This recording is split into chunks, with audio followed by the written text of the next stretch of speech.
Buraya mı geçelim? Buraya gelsin. Tamam gel.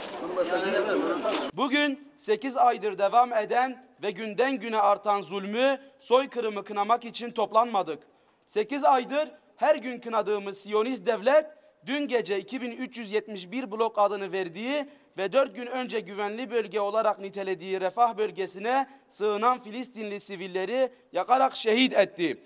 Artık kınama zamanı geçti. Üniversitelerde, kampüslerde, dersliklerde, meydanlarda ve ulaşabildiğimiz her yerde kalben buz etmenin ötesine geçip harekete geçmenin zamanıdır.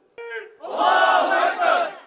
Allahu Ekber! Özellikle üniversitemiz içerisinde bulunan kantinlerimizi zulme ortak hale getiren markaları tıpkı Allah Resulü'nün yapmış olduğu gibi Müslüman ve insan olmanın verdiği sorumluluk gereği boykot edelim. Bizler sözümüzü verdik. Ne bir başımızayız ne de yalnızız. Bütün dünya ve bütün insanlık zulme karşı bir arada. Eylemden ne olur demeksizin her gün, her saat Filistin için ribatta olan insanlık devletleri harekete mutlaka geçirecektir. Bundan sonra ne olacak biliyor musunuz? Biz inanıyoruz ki bu eylemlerimiz çığ gibi bütün meclisleri saracak ve bütün devletler Filistin'i özgür bir devlet olarak tanıyacak. Ancak bu bir son değil.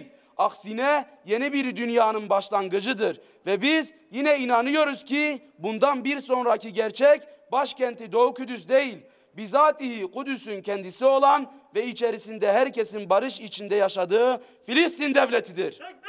Allahu Ekber!